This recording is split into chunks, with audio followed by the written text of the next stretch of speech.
Selamat malam Bapak dan Ibu. Sebelum mendengarkan firman Tuhan, mari kita berdoa. Allah yang baik, kami mengucap syukur atas kesempatan kami boleh belajar firman-Mu. Kiranya Roh-Mu yang kudus boleh menerangi setiap kami. Dalam nama Yesus kami berdoa. Amin. Bapak Ibu, kita akan membaca dari Filipi 4 ayat 1 sampai 9. Karena itu, saudara-saudara yang kukasihi dan kurindukan, sukacitaku dan mahkotaku, berdirilah juga dengan teguh dalam Tuhan, hai saudara-saudaraku yang terkasih. Euodia kunasihati dan Sintike kunasihati, supaya sehati sepikir dalam Tuhan. Bahkan ku minta kepadamu juga, Sunsukos yang setia, tolonglah mereka, sebab mereka telah berjuang dengan aku dalam pengabaran Injil, bersama Klemen dan kawan-kawan sekerjaku yang lain, yang nama-namanya tercantum dalam kitab kehidupan. Bersukacitalah senantiasa dalam Tuhan. Sekali lagi kukatakan, bersukacitalah. Hendaklah kebaikan hatimu diketahui semua orang. Tuhan sudah dekat. Janganlah khawatir tentang apapun juga, tetapi nyatakanlah dalam segala hal keinginanmu kepada Allah dalam doa dan permohonan dengan ucapan syukur. Damai sejahtera Allah yang melampaui segala akal akan memelihara hati dan pikiranmu dalam Kristus Yesus. Akhirnya, saudara-saudara, semua yang benar, semua yang mulia, semua yang adil, semua yang suci, semua yang manis, semua yang sedap didengar, semua yang disebut kebajikan dan patut dipuji, pikirkanlah semuanya itu. Apa yang telah kamu pelajari, yang telah kamu terima, yang telah kamu dengar, dan yang telah kamu lihat dariku, lakukanlah itu. Dengan demikian, Allah, sumber damai sejahtera, menyertai kamu. Bapak Ibu, surat ini ditulis oleh Rasul Paulus yang ditujukan kepada jemaat di Filipi, agar jemaat di Filipi untuk terus tetap bersukacita. Bapak Ibu, mengapa Paulus mengajak kita untuk bersukacita? Secara umum, sukacita itu ada dua macam. Sukacita dalam konteks duniawi dan sukacita dalam konteks spiritual. Nah, mengapa Paulus mengajak jemaat di Filipi untuk bersukacita, dan tentunya kepada kita semua?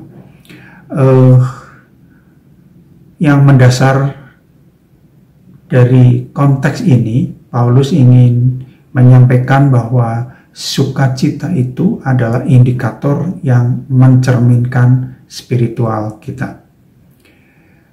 Kehidupan spiritual yang sehat, segala sesuatu dalam keadaan baik-baik dan seharusnya, maka akan ada sukacita.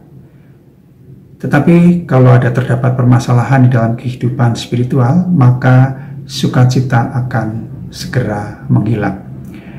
Nah, dalam bacaan kita pada malam hari ini, bagaimana caranya agar kita bisa bersukacita senantiasa? Setidaknya ada dua hal yang bisa kita pelajari agar kita bisa bersukacita senantiasa.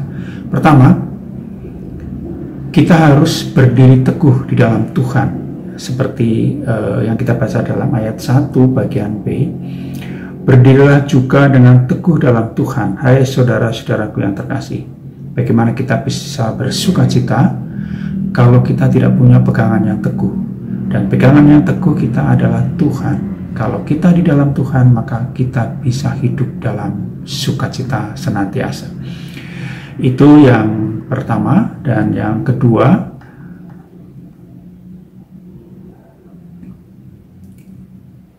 kita jangan khawatir. Kalau kita mau bersukacita, maka kita jangan khawatir.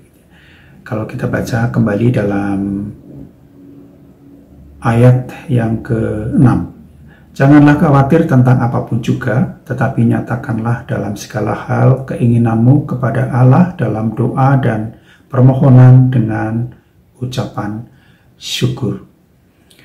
Terkadang kita sebagai manusia dikuasai oleh kekhawatiran yang tidak beralasan, bahkan tidak terbukti sama sekali hal tersebut. tentunya akan mencuri damai sejahtera dan sukacita. Oleh karena itu, kita harus dapat mengalahkan rasa khawatir seperti itu agar beroleh sukacita. Kekhawatiran menunjukkan kita tidak mantap berpegang teguh atau mempercayai Tuhan. Pikiran kita bercabang antara Tuhan dan yang lain.